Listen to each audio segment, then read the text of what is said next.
And authorities in north-central Plateau State are probing a series of rape attacks targeting women and girls in rural villages. At least one suspect has been arrested in connection with the violence involving hundreds of women and girls recently.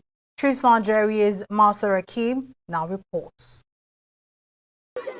Officials and town leaders attribute the violence in Plateau State to Fulani militants seeking to expand their territorial control and intimidate residents.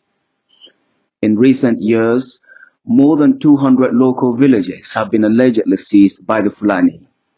Governor Caleb Mutfwang on February 9 said the ongoing attacks in the state have resulted in a horrific toll on women and girls, with more than 300 falling prey to sexual abuse at the hands of terrorists and opportunists, exploiting the vulnerability of impoverished survivors.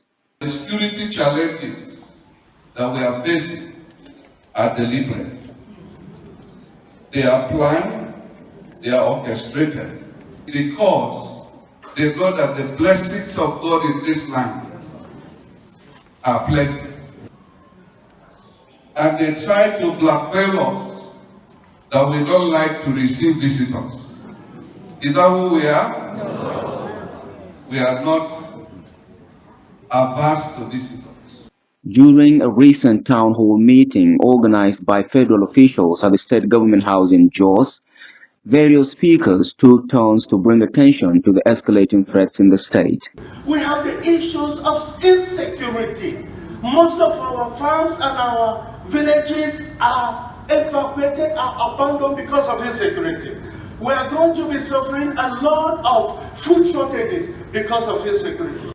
Mrs. Anyamus Nuhumagit, an official with a Women's Development Association in Plateau State, specifically drew attention to a disturbing trend of sex slavery and exploitation targeting women and girls in displaced farming communities. Almost 70% of our women on the plateau, or the farms in the plateau, are farmed by women and children.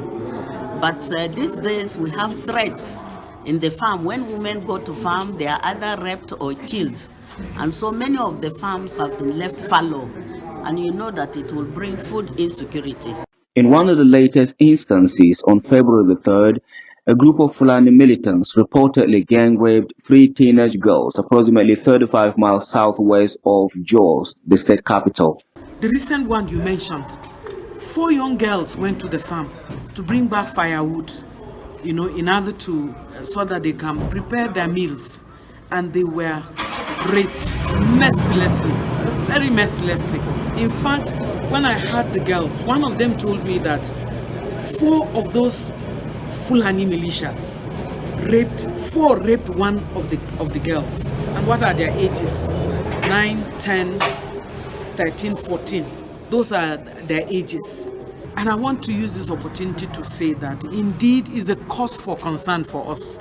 The violence is motivated by a quest by Fulani terrorists to expand their territorial control and intimidate local residents, according to officials and town leaders speaking to Truth Nigeria. When you are in a war-like situation, one of the principal features of war crimes is rape, intimidation, maiming, killing. So it's nothing that is diverting from the reality of people with an intention to displace people, to remove them, and when they scare you, you won't go back there. And that is the idea. So these issues are basically understood. The representative of President Bola Ahmed Tinubu at the town hall meeting, Khadijat Omotayo, assured of the president's commitment to the peace and prosperity of citizens in Plateau State. Mr. President is committed to implementing initiatives that will improve lives of the good people of Plateau State. In Jos, Masara Kim, Truth Nigeria TV.